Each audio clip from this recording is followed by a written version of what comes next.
So we really need to right around that 140.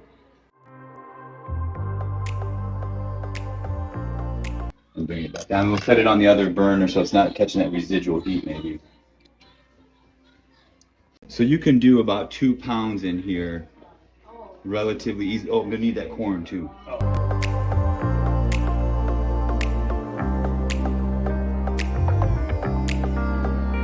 So the reason that we use flake corn instead of just like cracked corn, the flaked corn allows for better flavor transfer than just cracked corn.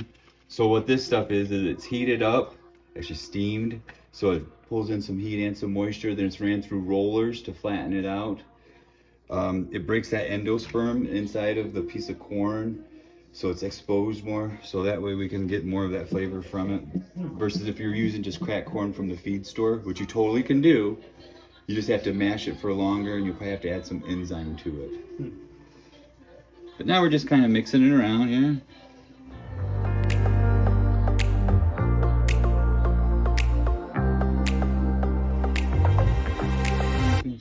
Well, yeah, we're pretty much 135. Beautiful. Okay, timer.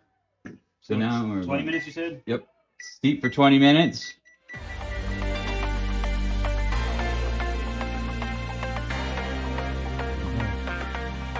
So this is the kind of hobby that's up your alley because you could make 99% of stuff or 95% of stuff if you want to. So if you ever decided that you wanted to do a bigger batch, an igloo cooler makes for an easy peasy mash tun.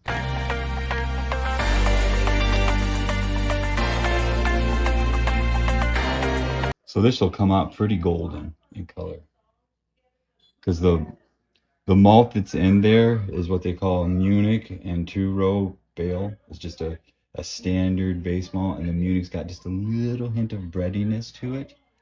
But that amount of corn that's in there will weigh. To ensure that we don't have any dough balls in our brew today, we're just going to use a stainless spatula to act as a mash paddle, and we're just going to go through and give a little chopping motion to make sure if there were any dough balls. Can you see in there? All right. So now we know no dough balls and we've got good interaction. Tighten that guy back up. Oh yeah. Look at that. Hey, get back. Look at that color come out.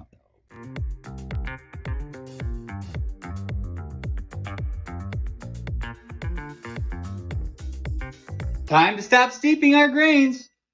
So now what we're going to do, since this volume isn't that much on the grain side, we don't really necessarily need to rinse a whole lot out of here. Do you want to try to get every little bit of flavor we can out of here? So then we are going to rinse a little bit out of here. So we're going to take some hot water, some about 167 degree water, evenly distribute that water across that bed of grain.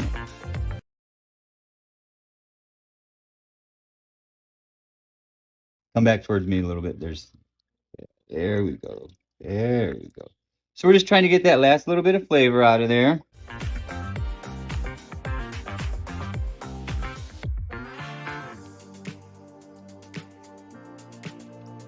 Oh boy. Look at all those flavors and sugars come rolling out. Okay. I know that you might want to squeeze this to get all of the goodness out. That's not a good idea. If we squeeze it, there's a strong possibility we're going to get some tannins extracted from the husks. Trying to stay away from the tannins, so we're not going to squeeze that out of there. We're going to take our grain, set it off to the side now, and we're going to bring this guy up to 167 for about 5 minutes.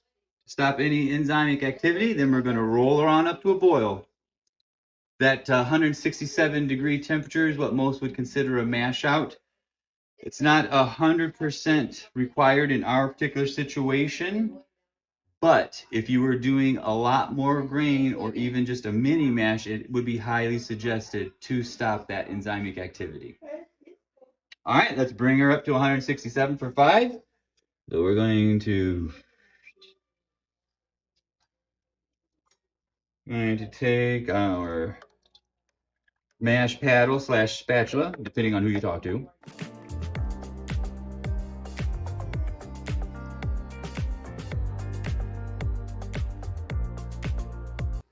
Just need to bring it up to temperature. So just for a quick little recap, we've used a couple pounds of grain, about 1/3 of a pound of flaked corn. We've mashed it, or really just steeped it, at our 1:30-ish for about 20 minutes. Now we've gone through our mash out, or our mini mash out, to stop the enzymic activity. Now we're going to bring her to a boil. We're going to boil her for about an hour. Then we're going to cool her down as fast as possible, pitch our yeast on there, and let her ferment right away. So another thing that you need to kind of keep in mind, that you don't necessarily have to have a bunch of specialized equipment to make beer at home. Today in our little brew, we're using a big pot that we have at the house.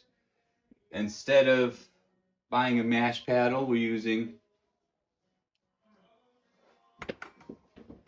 Now, a couple specific things that we do kind of need, or I would suggest using an airlock.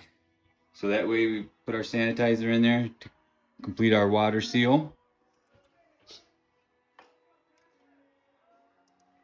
Hydrometer, don't have to have it, but it makes a lot of sense to have.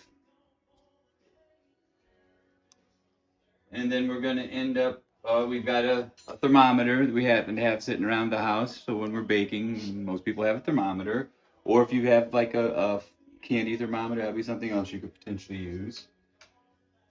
The racking cane may not necessarily be something we're sitting around the house with, but it's going to make life a lot easier when it comes time to move our wort into our fermenter. Now our fermenter just happens to be a 1-gallon glass jug. If you like, say, Aussie Spumante or Rossi wine, you could go out and buy a gallon jug of wine and use that as your fermenter.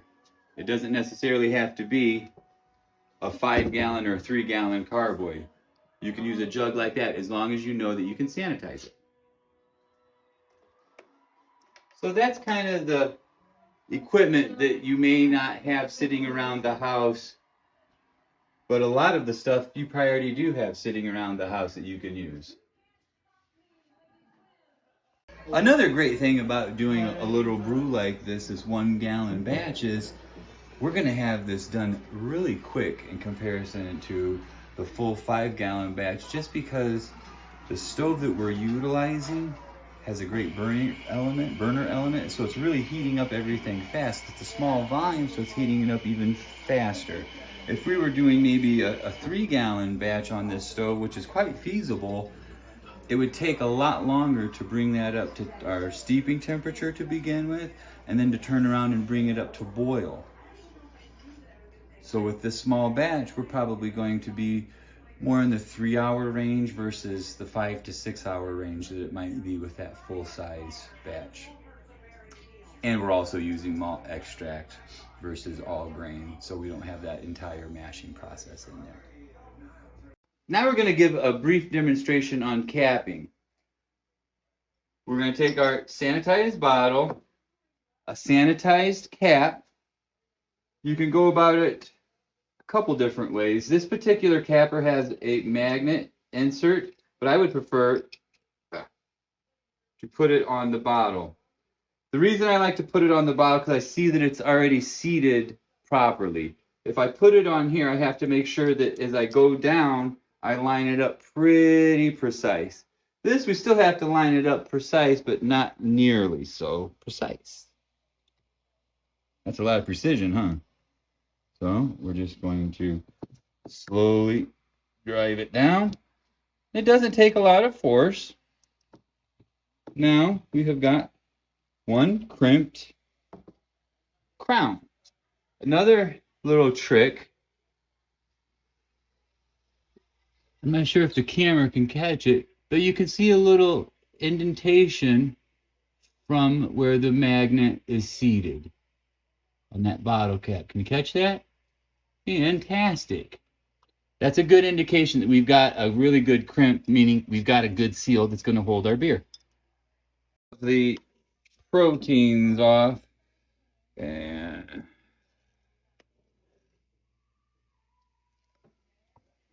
pour those down the old drain. We're going to continue our boil, looking real good. Might be a little bit more that we get off there, but right now it's looking good.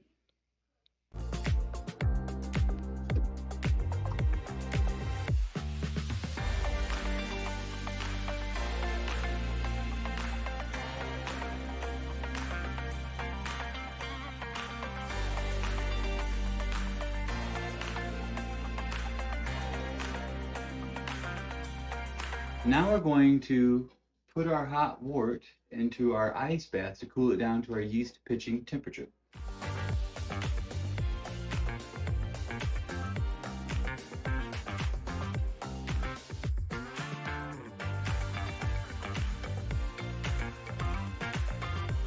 We will give it an occasional stir to move the water, the cold water around.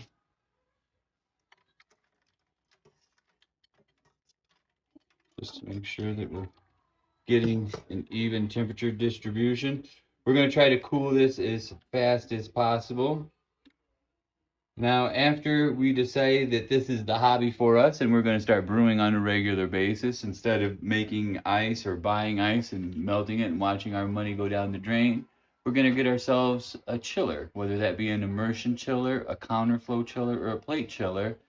A chiller is going to help us save money in the long run. But in the beginning, if we're not sure this is a hobby for us, I probably don't want to spend the money on that. To help hasten the process of cooling, we're going to stir both the inner and outer liquids. I'm stirring the wort with our ladle that we were grabbing some of the impurities off the top with earlier. It sat around, so we had to sanitize it before we could reuse it in this situation, because now that we're not boiling anymore, anything and everything that touches our wort must be sanitized. Can't stress that enough. We've gone to all of this work so far to get a good, clean beer. We want to continue that on. So now if we could get a thermometer that's been sanitized, we're going to check our temperature. I know that we're not anywhere close to yeast pitching temperature, but I'd like to see how far we've dropped down already.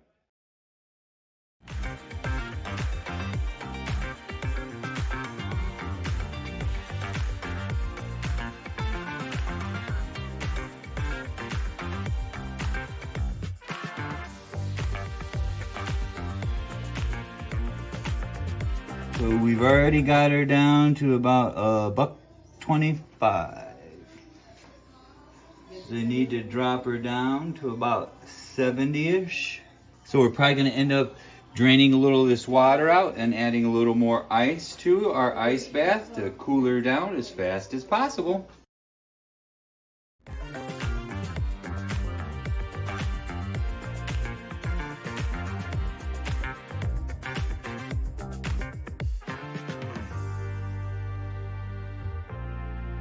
Now we're going to sanitize our fermenter,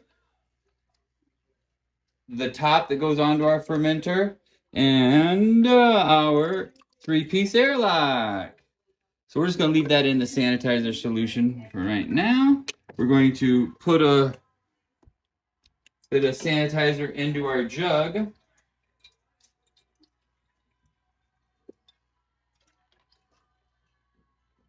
So I don't know if you just noticed, but I happened to throw my hand back in the sanitizer to make sure that my hand is still sanitized.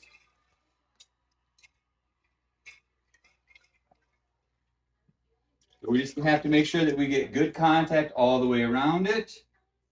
We're going to take our sanitized lid, put that on there, get our airlock, fill that up to the proper level, put our bell in there, put our lid on there, and we're going to wait till we're at yeast pitching temperature.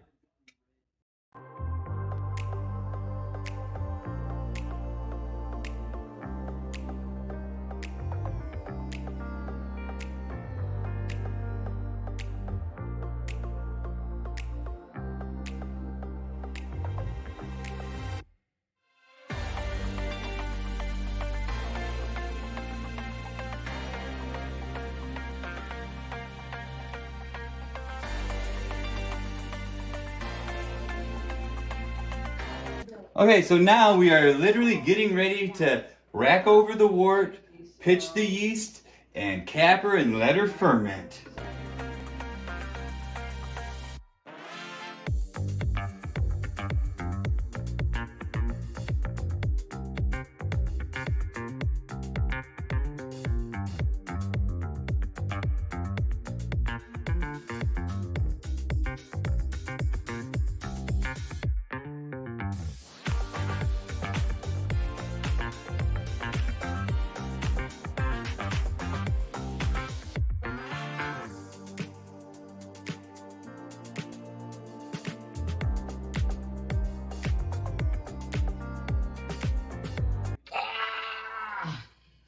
I didn't kink my siphon.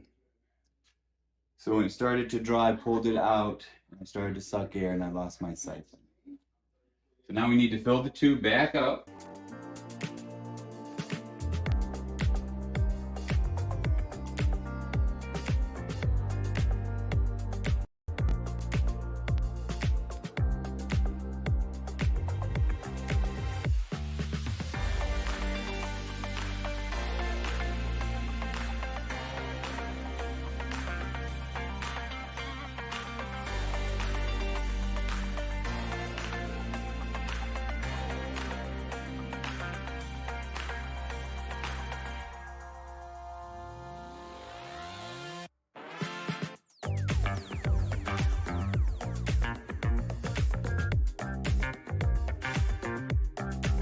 Let's try this again and not goof it up.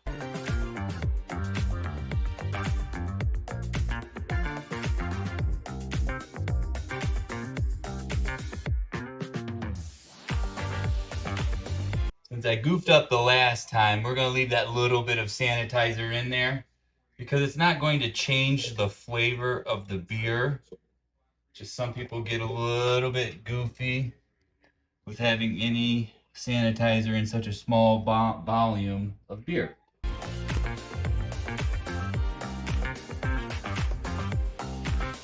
So right now we're just using gravity to flow.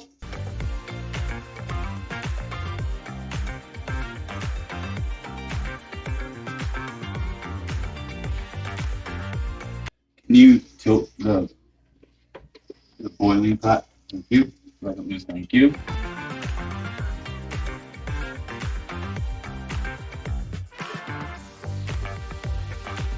So we're getting close to where we're going to have to call it good, otherwise we're going to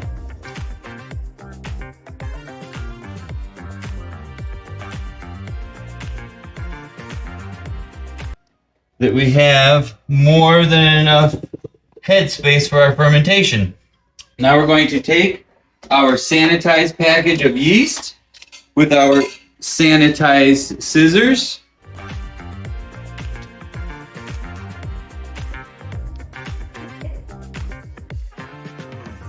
We have our hands are sanitized and clean. Since we're pitching for only 1 gallon, this packet is meant for 5 gallons. We're only going to pitch approximately half of this packet of yeast on there.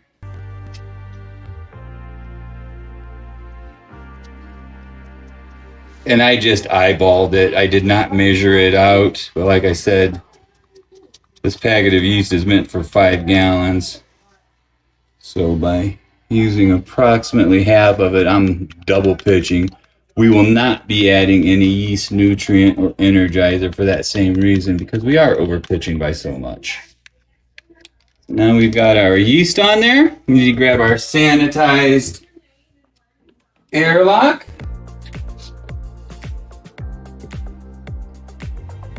Cap.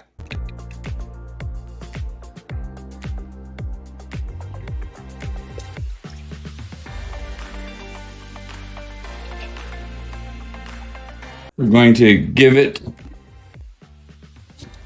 a little shake to help aerate it. Oxygen is our friend pre-fermentation. Oxygen is our enemy post-fermentation.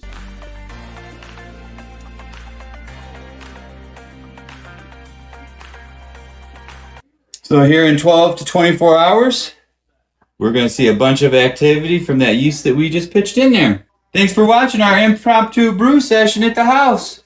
Small batches are easy to do, and you don't necessarily have to have a bunch of extra specialized equipment.